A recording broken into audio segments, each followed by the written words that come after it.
नमस्कार, सुप्रभात, जय माता दी।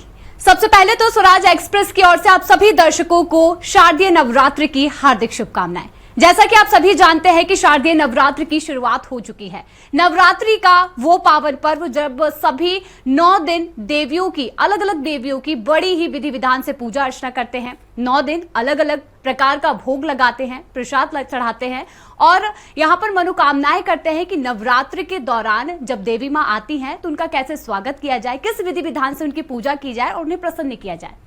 इस साल नवरात्र 2025 की शुरुआत 22 सितंबर से हो रही है। इस बार चतुर्थी 2 दिन की रहेगी और इसके चलते इस बार नवरात्रि 10 दिन की मानी जा रही है। 22 सितंबर से शुरू नवरात्रि 1 अक्टूबर को संपन्न होगी। वहीं 2 अक्टूबर को दशहरा पर्व मनाया जाएगा और इस दौरान मां दुर्गा के 9 अलग अलग रूपों की पूजा की जाएगी। अब हर दिन एक विशेष देवी को समर्पित होता है। तो आइए इस पर्व से जुड़ी महत्वपूर्ण बातों को जानते हैं। आखिर देखते हैं पंचांग क्या होगा। पंचांग को देखते हैं कि इस बार नवरात्रि के पर्व की शुरुआत आश्विन माह के शुक्ल पक्ष की प्रतिपदा की तिथि के दिन सोमवार 22 सितंबर को देर रात 1:23 पर होगी। तो इसे लेकर क्या पूजा हो सकती है, क्या विधि हो सकती है, ये सारी जानकारी आज हम आपको इस कार्यक्रम के दौरान बताएंगे और ये आपको जानकारी देंगे कि जब यहाँ पर घट पूजा होगी, घट स्थापना की पूजा होगी तो उसका मुहूर्त क्या हो सकता है, इसकी विधि क्या हो सकती है। इसे लेकर इस खास कार्यक्रम के दौरान हम आपको सभी जानकारी देंगे। और देखिए, इस कार्यक्रम के लिए हमारे साथ हमारे खास मेहमान जो कि आज स्वराज एक्सप्रेस के जरिए आपको बताएंगे कि कैसे आप देवी मां की पूजा अर्चना कर सकते हैं। यानी कि हमारे साथ पंडित आचार्य,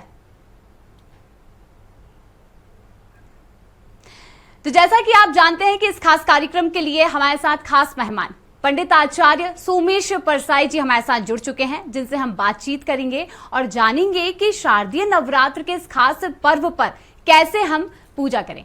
देखिए पंडित जी, आपका मैं स्वराज एक्सप्रेस पर बहुत स्वागत करना चाहती हूं। और देखिए, शारदीय नवरात्र का पावन पर्व शुरू हो चुका है तो हमारे दर्शक ये जानना चाहते हैं कि किस तरीके से जो कलश स्थापना होती है, घट पूजा होती है, उसका मुहूर्त क्या हो सकता है, उसकी विधि विधान क्या हो सकती है, ये हम हमारे दर्शकों को बताना चाहते हैं। सोमेश जी।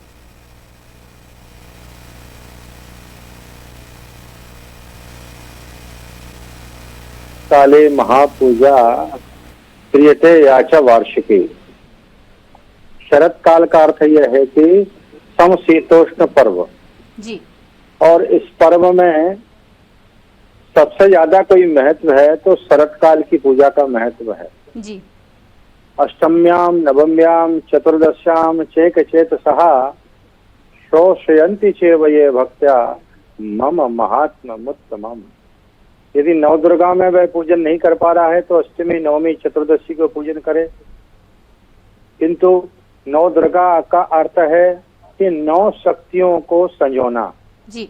तो वो 9 शक्तियां अलग अलग रूप में हैं, अलग प्रकाश हैं, अलग अलग जो है संधान हैं, अलग अलग जो है महामुद्राएं हैं, अलग अलग नित्याएं हैं, अलग अलग महाविद्याएं हैं। वस्तुतः इस बार वृद्धि के साथ नवदुर्गा आ रही है जी। वृद्धि का अर्थ है कि 9 दिन की अपेक्षा 10 दिन को वृद्धि को प्राप्त यदि नवदुर्गा मानी जाती है तो सनातन धर्म के लिए बहुत अच्छा संकेत है। बिल्कुल। भारतवासियों के लिए बहुत अच्छा संकेत है। कारण यह है कि नवदुर्गाओं के पूजन का अवसर मिलेगा और जो 10 महाविद्याएं होती हैं, इन 10 महाविद्याओं को भी पूजन का अवसर मिलेगा। बिल्कुल। इस बार जगदम्बा हाथी पर सवार होकर करके आ रही है और हाथी का अर्थ यह है कि सुख शांति और समृद्धि का दायक है, वो धन कारक है। तो यम यम चिंतयते कामम तम तम प्राप्त नोस्ति निश्चितम। जो जिस कामना से पूजन करेगा वह कामना उस भक्त की पूरी होगी। वस्तुतः शक्ति क्या है? शक्ति के बिना संसार नहीं चल सकता। जिस प्रकार के शिव में छोटी की मात्रा जुड़ने पर वो शिव होता है और छोटी की मात्रा हटने पर वो शव हो जाता है, ठीक इसी तरह से सनातन धर्म शक्ति के बिना शून्य है। और जब शक्ति सनातन संजोने का सबसे अच्छा कोई अवसर है तो ये नवदुर्गा ही है। इसलिए आपने चूंकि प्रश्न किया है कि अच्छे मुहूर्त में हो, कैसा हो, तो ऐसा है कि हमारा मुहूर्त तो ऐसा होना चाहिए कि ब्रह्म मुहूर्त तो अपने आप में ब्रह्म जब उठते हैं उसमें मुहूर्त करना चाहिए। अरे हम गाड़ी का मुहूर्त लेते हैं, हम गृह प्रवेश का मकान का मुहूर्त लेते हैं, इसके बाद हर चीज का मुहूर्त लेते हैं, क्यों ना हम ब्रह्म मुहूर्त हमारी शुरुआत करें। यदि हमने नित्य ब्रह्म मुहूर्त हमारी स्वीकार कर ली तो 24 घंटे हमारे जीवन में मंगलदायी, दिन भी उत्तम हो जाएगा और रात भी उत्तम हो जाएगा। किंतु अब जो लोग नहीं उठ पाते हैं तो उसके लिए 6 से 7:30 का जो समय है वो अच्छा माना गया है, शुभ का है। इसके बाद 9 से 10:30 है और फिर 1:30 बजे से लेकर के शाम 7:30 बजे तक इन मुहूर्त में घट स्थापन करना शुभ रहेगा।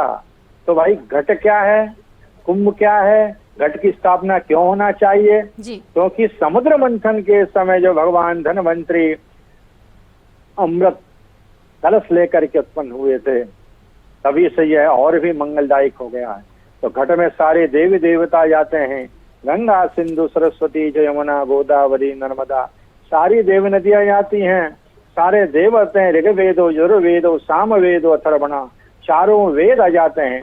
इसलिए इन समय घट का स्थापन करना चाहिए। और घट का स्थापन करता है कि देवी का आगमन हो जाना।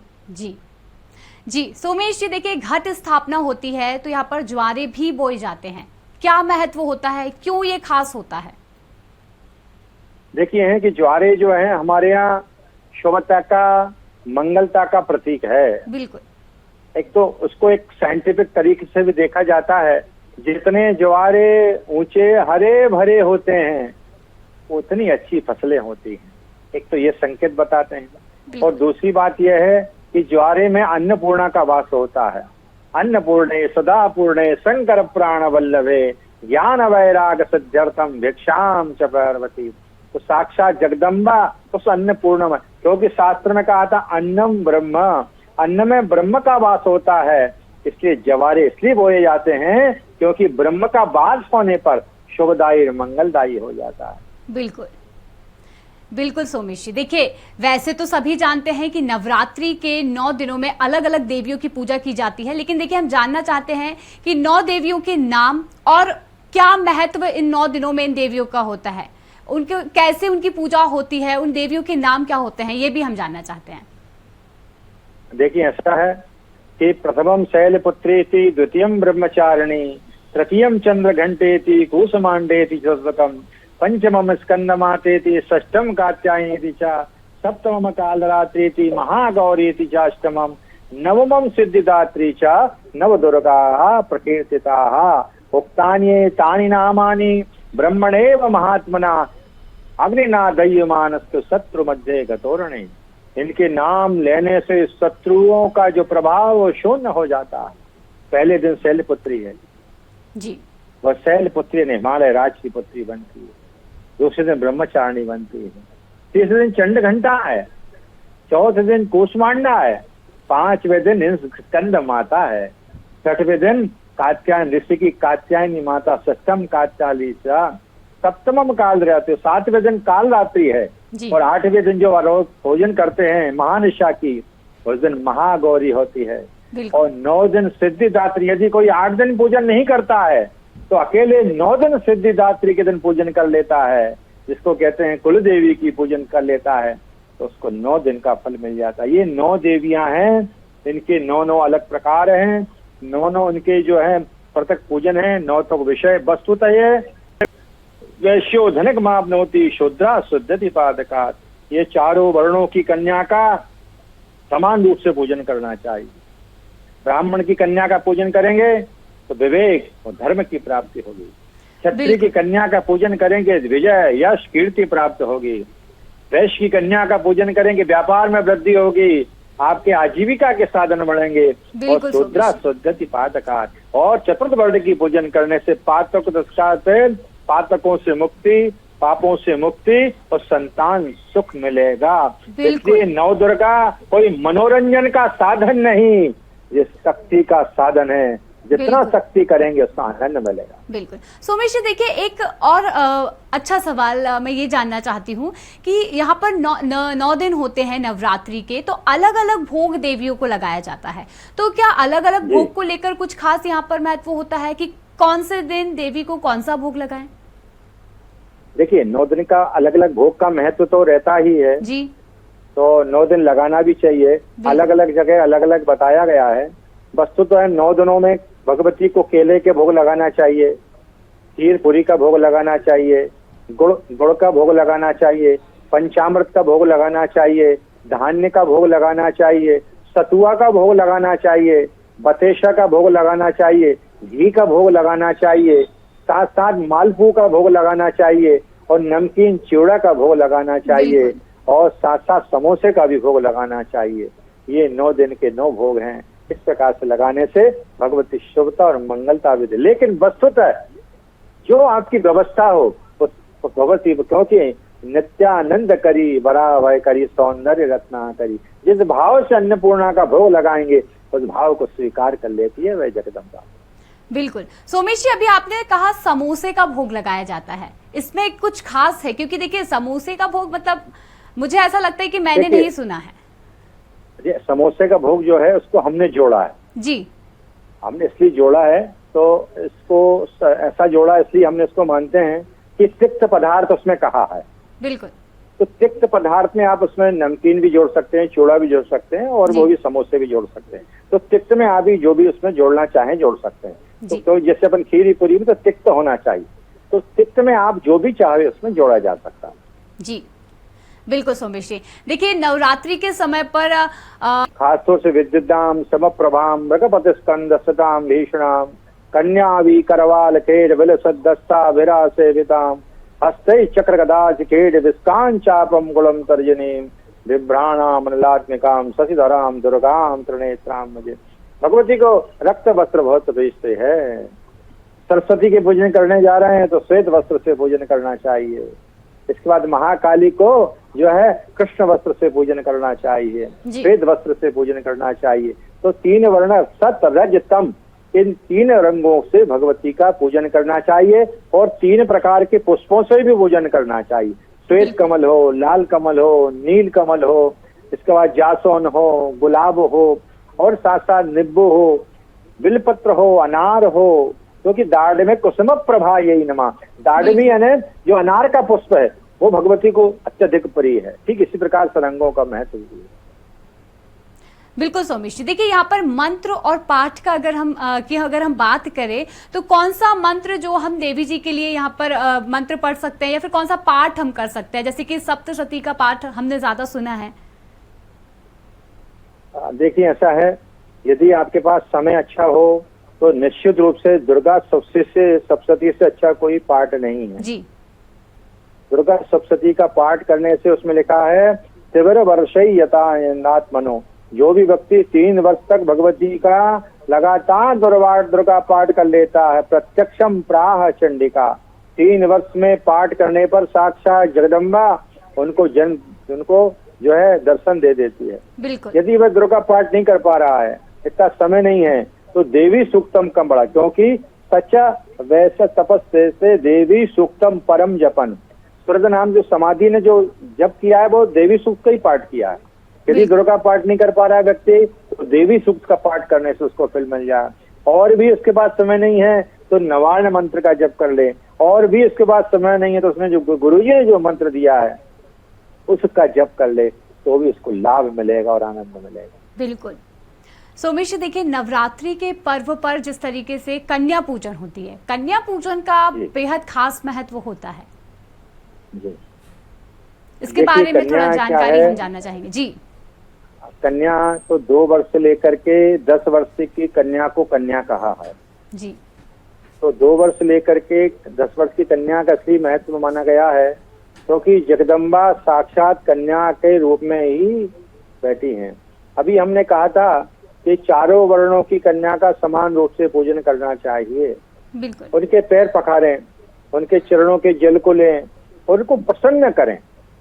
और कन्या पूजन का अर्थ यह नहीं है कि अपन जो है पूजन करें।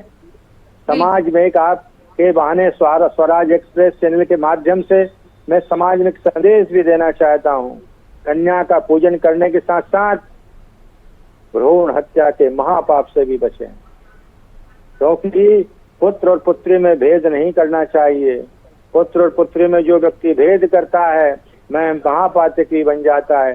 कन्या की तो पूजन कर रहे हैं और इसके साथ साथ भ्रूण हत्या कर रहे हैं। वह व्यक्ति बड़ा भाग्यशाली है जो कन्यादान का उसको शुभ अवसर मिल रहा है। और 21 ब्रह्म विवाह विद्या संकल्प उसकी 21 पढ़ियां तर जाती हैं। इसलिए कन्या का जितना महत्व संसार में है उससे बड़ा संसार में किसी का महत्व नहीं है। इसलिए दुर्गा साक्षात कन्या के रूप में आ जाती है, तो महाकाली, महालक्ष्मी, महासरस्वती को कहाँ ढूंढेंगे हम, तो कन्या के रूप में रहती है। इसलिए कन्या का पूजन करने मात्र से सब फल मिल जाता है। नहीं कुदृष्टि विलो कहीं जही। इसलिए समाज में कुदृष्टि फैल रही है। आज हम सबको आवश्यकता है कि कन्या को बताना पड़ेगा कि हमारी दुर्गा है, महाकाली है, महालक्ष्मी है, महासरस्वती है। इनको पैर पखाड़ने का समय आ गया है। कन्या पूजन जितनी होगी समाज में अवेयरनेस आएगी और जागृति आएगी और संस्कृति भी बचेगी और संस्कार भी बचेगा और देश भी बचेगा। बिल्कुल सोमेश जी, देखिए 9 दिनों में सभी देवियों की बड़ी विशेष पूजा की जाती है, लेकिन अगर हम बात करें माँ काली की तो कुछ अलग ही विशिष्ट और विशेष पूजा जो है माँ काली की देखने को मिलती है। हमेशा ही उन्हें मुंडों की माला पहनाई जाती है और मतलब अगर देखें तो उनकी जो पूजा होती है कुछ अलग ही तरीके से होती है। क्या मतलब उनका कारण है, किस तरीके से उसे हम देख सकते हैं? देखिए, जो जगदम्बा काली है ये साक्षात भुवनेश्वरी है, माता महाकाली है, ब्रह्मवादिनी है, ब्रह्म स्वरूपणी है। वस्तुतः महाकाली जो है इनका स्वरूप जो है अपने पुत्र की रक्षा के लिए उन्होंने काली का रूप रखा था। बिल्कुल।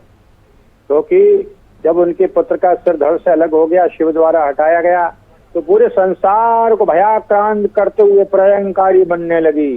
जो प्रलयंकारी बनते बनते लोगों ने, सबने जो है जनमानस ने, देवताओं ने, नारद जी नारद ने कहा आप ही रक्षा करते हो। भगवान शिव लेट जाते हैं तो वहीं महाकाली जो है उनके शिव के हृदय स्थल पर उनकी जो है उनकी पादुका रखा जाती है, तो वहीं जीव उसकी स्थिर हो जाती है। तभी वह महाता महाकाली कहलाती है। संसार में 2 कुल हैं, एक काली कुल है और दूसरा श्री कुल है। इन दोनों कुलों से पूजन की जाती है। काली कुल से पूरी जो है 10 महाविद्याओं का प्रकटीकरण हुआ है और श्री कुल से विद्याओं को प्रकट हुआ है। इसलिए काली की जो आराधना है वस्तुतः वह अर्थ ये कि मुंडों की माला इसलिए पहनाई जाती है क्योंकि वो प्रलयंकारी बन गई और देखा मेरे पुत्र की रक्षा के लिए उन्होंने ये रूप रखा था। कहने का तात्पर्य माँ अपने पुत्र की रक्षा के लिए सब कुछ कर सकती है। इसलिए आदि शंकराचार्य भगवान कहते हैं कुपुत्रो जायेत क्वचित अपि कुमाता न भवति। पुत्र भले कुपुत्र हो जाए लेकिन माता कभी कुमाता नहीं होती। इसलिए श्रद्धा भाव भक्ति से जो अर्पण करते हैं माता स्वीकार करती है। वो कहती मेरा बेटा कुछ तो मुझे दे रहा है, इसलिए वो माँ है, वह माँ है। बिल्कुल सोमेश जी, देखिए यहाँ पर अगर हम बात करें व्रत की तो नवरात्रि में व्रत की भी बहुत मान्यता होती है। व्रत के भी नियम होते हैं। क्या नियम यहाँ पर व्रत के रखना चाहिए? क्योंकि देखिए उपास जो होता है, व्रत जो होता है वो यहाँ पर सभी नवरात्रि में शुरू दिन से ही करते हैं। देखिए इसमें वर्णन किया है निराहारो यताहारो तन मनस्कौ समाहितौ। दुर्गा सप्तशती का अंतिम अध्याय का वाक्य है निराहारो। आप यदि निराहार रह सकते तो करें, यताहार ने आप जो स्वेच्छा स्वीकार करें वो भी कर सकते हैं। तन मनस्कौ अर्थात जो आपको अच्छा लगे वो भी कर सकते हैं। लेकिन वस्तुतः हमको जो आपको जो है आपका जो केंद्रीकरण होना चाहिए, जो लक्ष्य होना चाहिए वो भगवत सत्ता की प्राप्ति होना चाहिए। बिल्कुल। पता लगा हमने भोजन को हमने केंद्र में ले आए, हमने उपास को केंद्र में ले आए, तो हमको भगवती कैसे मिलेगी, आध्यात्मिक सत्ता कैसे मिलेगी? उद्देश्य उसका यह रहता है उपवास का कि हमें भगवती का आनंद, भगवती की प्राप्ति, भगवती की सन्निधि कैसे प्राप्ति हो। बिल्कुल। इसलिए उपास रहा जाता है कि इस तरफ हमारा ध्यान नहीं जाए। लेकिन वस्तुतः आज तो क्या उपवास नहीं उपहास हो गया। बिल्कुल। सोमेश जी, इस देखिए टाइम यहाँ पर साबूदाने 9वें खिचड़ी- दिन में, नवरात्रि के 9वें दिन में हवन होता है। हवन की क्या विधि होती है, क्या उसका महत्व होता है? क्योंकि हवन के बिना यहाँ पर, अगर नवरात्रि है तो हवन तो यहाँ पर बेहद जरूरी ही होता है 9वें दिन में। जी, बहुत आवश्यक है। जैसे हमने खूब 9 दिन हमने पूजन पाठ किया भगवती का, खूब आराधना किया, किसी व्यक्ति को हमने मेहमान को बुलाया है, खूब उसने आराधना हमने साधना करी की, उसका आतिथ्य किया है। जब तक हम भोजन नहीं कराएंगे तो कैसे अतिथि जी हमारे प्रसन्न होंगे, कैसे देवता हमारे प्रसन्न होंगे। ठीक इसी प्रकार से देवी देवताओं के साथ योगिनी भैरव आदि चले आते हैं। तो 9वें दिन का अर्थ यह है कि हम उनको भोजन करा रहे हैं। हवन का अर्थ है भोजन कराना और तृप्ति होना। तो भोजन कराने का अर्थ, हवन करने का अर्थ है तृप्ति होना। वो तृप्त हो गए तो संसार तृप्त हो जाएगा, तो संसार तृप्त होगा सब प्रकार की समृद्धि बढ़ेगी। तो हवन का अर्थ है देवताओं का भोजन, देवियों का भोजन। इसलिए सांगोपांग से हवन पूजन जो करता है, भगवती इसको प्रसन्न होकर के वरदान देती है और प्रसन्नता और प्रीति से सब कुछ मिल जाता है। बिल्कुल सोमेश जी, देखिए हर साल नवरात्रि का बेहद खास महत्व होता है और नवरात्रि आते ही यहाँ पर सबसे खास होता है कि कैसे हम कलश पूजन करें, कैसे किस विधि विधान से 9 दिन 9 देवियों की हम पूजा करें, कैसे उनकी सेवा करें। ये सभी चीजें आपने जो अभी बताई, हम आशा करते हैं कि दर्शकों को बिल्कुल ये सभी चीजें जो विधि विधान है वो यहाँ पर समझ आया हो। लेकिन हमारे साथ खास इस कार्यक्रम में बनने के लिए सोमेश प्रसाद जी, आपका बहुत बहुत धन्यवाद। धन्यवाद। नारायण। तो देखिए, नवरात्रि का पर्व शुरू हो चुका है। बड़ी ही धूमधाम से नवरात्रि का पर्व सभी मनाते हैं। एक अलग ही उत्साह जो है नवरात्रि में देखने को मिलेगा। लेकिन देखिए, 9 दिन हर दिन आपको देवियों की पूजा के बारे में हम आपको बताते रहेंगे। इसके लिए हमारे इस खास कार्यक्रम को रोजाना देखना ना भूलें, सिर्फ स्वराज एक्सप्रेस पर। नमस्कार।